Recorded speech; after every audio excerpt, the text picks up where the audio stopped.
हर हर महादेव। आने वाला है श्राद्ध पक्ष, पितृपक्ष।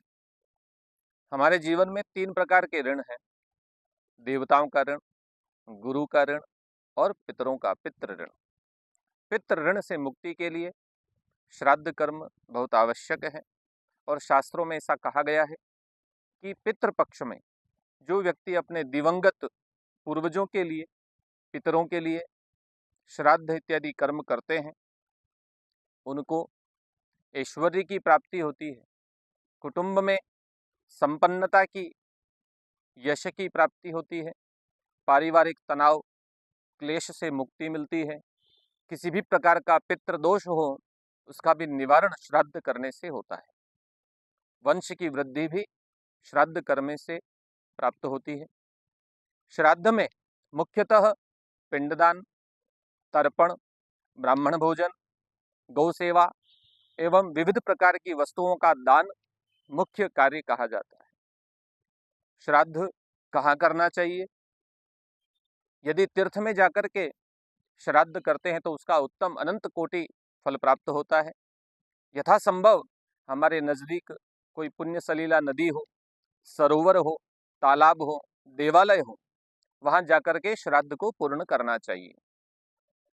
फिर भी संभव नहीं हो तो घर पर रह करके भी श्राद्ध की विधि को पूर्ण किया जा सकता है। श्राद्ध का समय क्या होना चाहिए?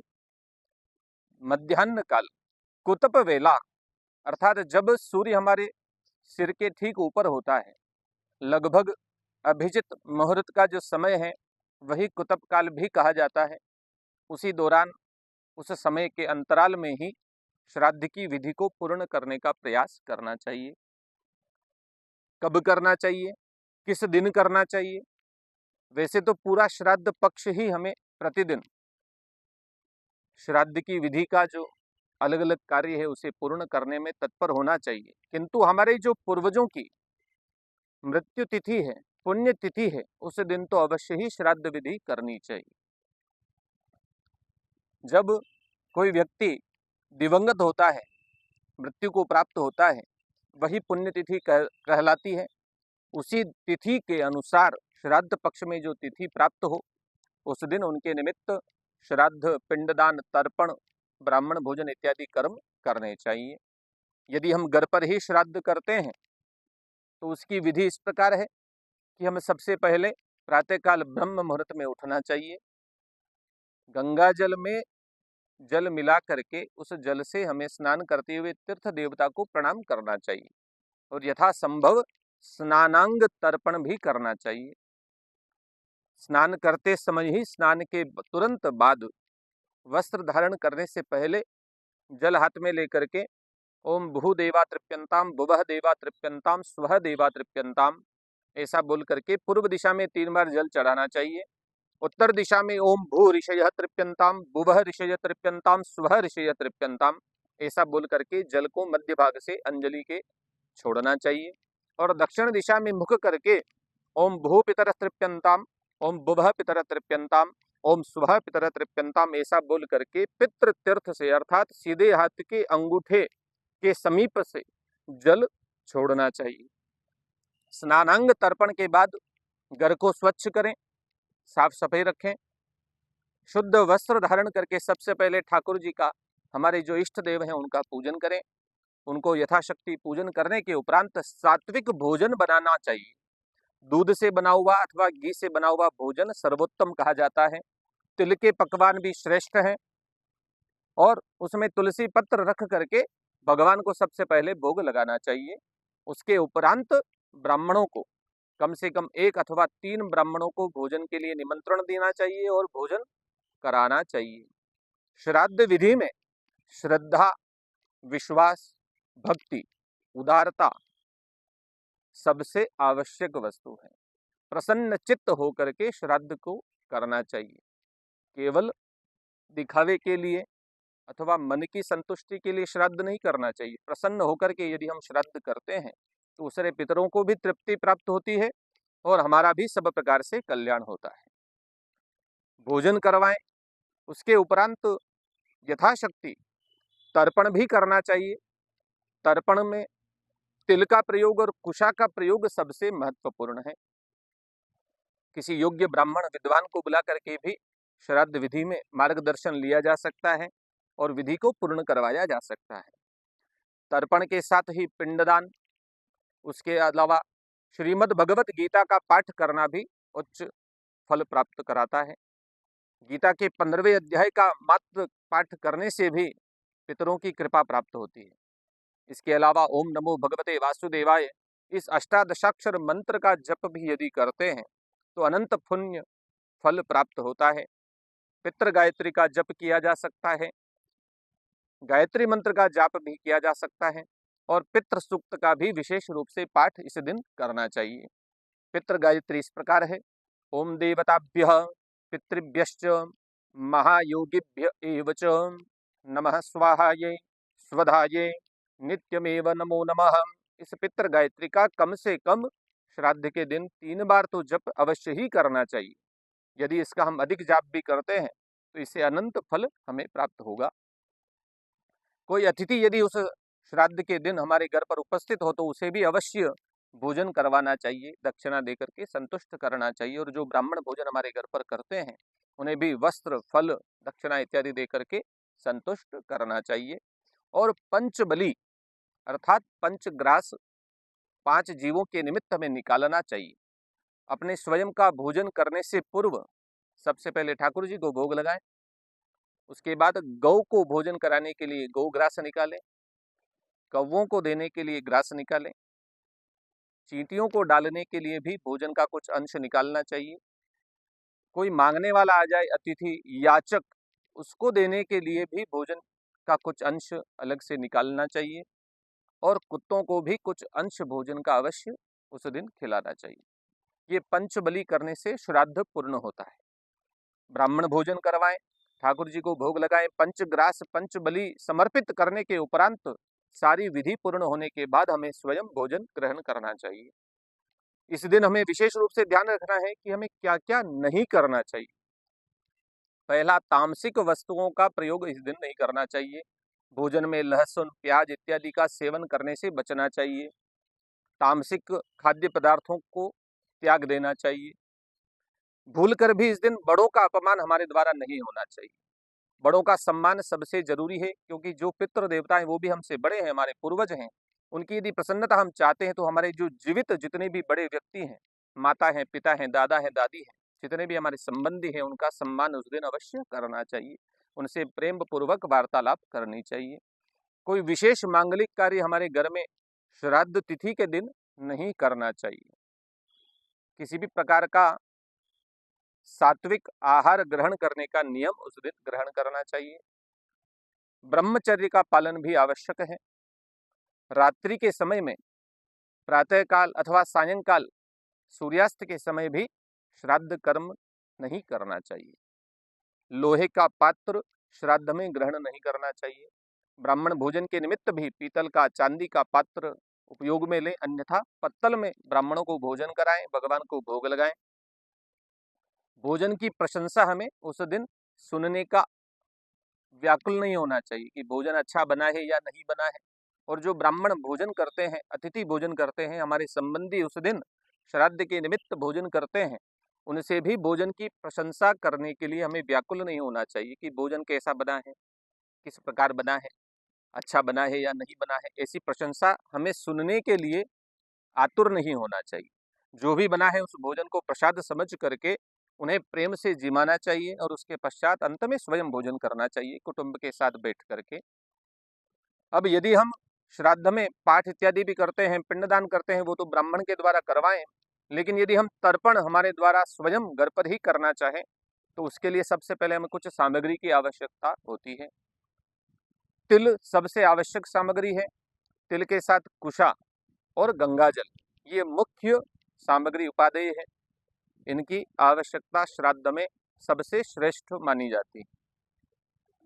शुद्ध आसन पर शुद्ध वस्त्र धारण करके पूर्व में मुख करके बैठें।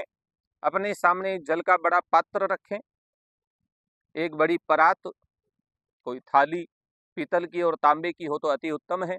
तर्पणा भी सामने रख करके उसमें सबसे पहले गंगा जल डालें, उसके बाद शुद्ध जल मिलाएं, उसमें थोड़ा गाय का दूध हो अथवा कच्चा दूध हो वो डालें, थोड़ा शहद डालें, पुष्प डालें, तुलसी दल डालें, जौ डालें और तिल्ली डाल करके कुशा उसमें छोड़नी चाहिए। उस जल को अभिमंत्रित करें, ओम तीर्थ देवताभ्यो नमः, ओम बम वरुणाय नमः, ऐसा बोल करके तीर्थ देवताओं को प्रणाम करें। गयादि विष्णु भगवान को प्रणाम करें। विष्णु भगवान का यथाशक्ति पूजन करने के उपरांत तर्पण विधि प्रारंभ करनी चाहिए। सबसे पहले पूर्व दिशा में मुख करके दोनों हाथों में वह जल इत्यादि जो सामग्री आपने सामने रखी है उस जल को ग्रहण करें और दोनों हाथों के सामने वाले भाग से, जो हथेलियों का अग्र भाग है, अंगुलियों का अग्र भाग है, इसे देव तीर्थ कहा जाता है। इस देव तीर्थ से देवताओं के निमित्त तर्पण करना चाहिए। ओम भूः देवा तृप्यन्ताम, ओम भुवः देवा तृप्यन्ताम, ओम स्वः देवा तृप्यन्ताम, ओम भूर्भुवः स्वः देवाः तृप्यन्ताम, ऐसा बोल करके पूर्व दिशा में मुख करके देवताओं को तर्पण करें। उसके पश्चात ऋषि तर्पण के लिए उत्तर दिशा में मुख रखें, जल का पात्र अपने सामने ले लें और दोनों हाथों के जो मध्य भाग, अंजलि का जो मध्य का भाग है, इसको देव तीर्थ ऋषि तीर्थ कहते हैं, इससे जल छोड़ना चाहिए। ओम भू ऋषयः तृप्यन्ताम, ओम भुवः ऋषयः तृप्यन्ताम, ओम स्वः ऋषयः तृप्यन्ताम, ओम भूर्भुवः स्वः ऋषयः तृप्यन्ताम, इस प्रकार से जल दोनों अंजलियों के मध्य भाग से छोड़ते हुए ऋषियों का तर्पण करना चाहिए। ऋषियों का तर्पण करते समय यदि हम जनेऊ इत्यादि पहनते हैं तो उसे गले में कंठी की तरह नीवी कर लेना चाहिए। इसके बाद है पितृतर्पण। पितृतर्पण से पूर्व भी दिव्य देवताओं का तर्पण किया जाता है, यमादि देवताओं का तर्पण करते हैं।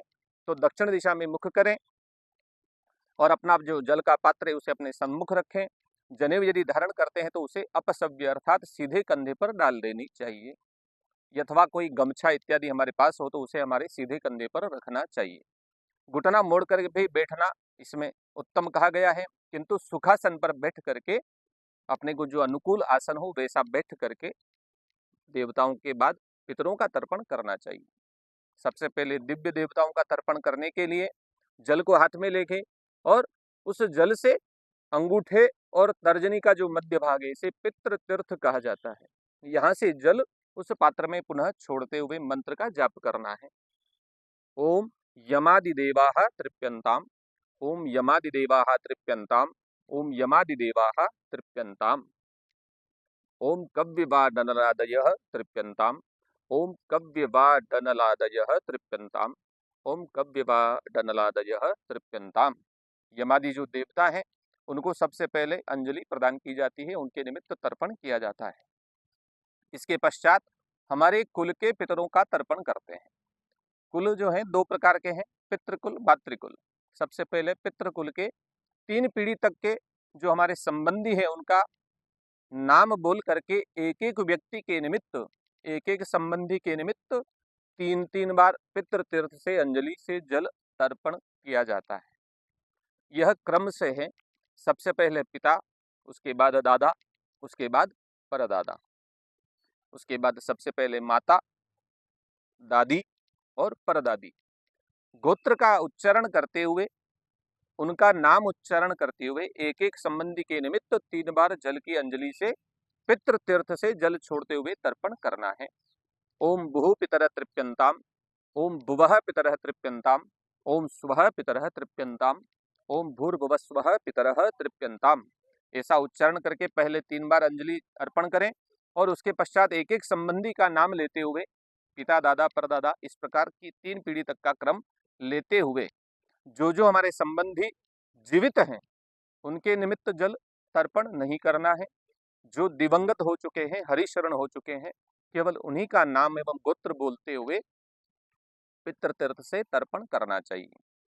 पितृकुल के तर्पण के उपरांत मातृकुल का तर्पण, हमारे जो नाना हो, परनाना हो, वृद्ध परनाना हो, सपत्नीक, इनका एक एक संबंधी का नाम और गोत्र बोलते हुए पितृ तीर्थ से 3 बार जल तर्पण करना है।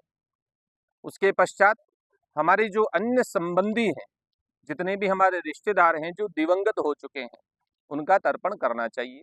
हमारे कोई ताऊ हों, चाचा हों, अंकल हों, उनकी पत्नियां अर्थात ताई जी, चाची जी, आंटी जी, उनके भी कोई पुत्र अथवा उनकी कोई कन्याएं जो गई हों, उनका एक एक का नाम लेते हुए 3-3 बार प्रति व्यक्ति के निमित्त जल से पितृतीर्थ से तर्पण करना चाहिए।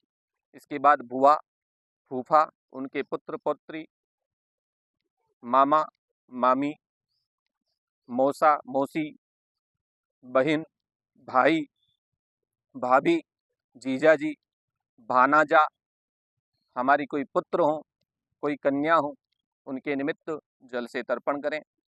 सास, ससुर, गुरु, शिष्य, अन्य जितने भी हमारे संबंधी जो हमें याद हो, उनके निमित्त जल से 3 बार अंजलि देनी चाहिए।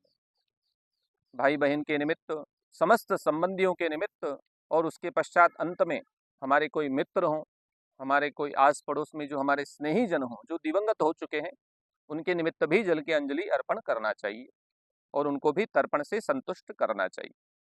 और उसके पश्चात अंत में जिन संबंधियों को हम नहीं जानते हैं, जो इस भूमंडल पर कहीं भी निवास करते हों, हमारे से तर्पण की आशा रखते हों, हमारे से किसी भी प्रकार से संबंध रखते हों, उन समस्त संबंधियों के निमित्त अंत में लगातार जल छोड़ते हुए मंत्र का जाप करना चाहिए। ओम आ ब्रह्मस्तंभ पर्यंतम देवर्षि पितृमानवा तृप्यंतु पितरः सर्वे मातृ माता महादय अतीत कुलकोटीनां सप्तद्वीप निवासिनां आ ब्रह्मन भुवन लोकात इदम अस्तुतिलोदकम।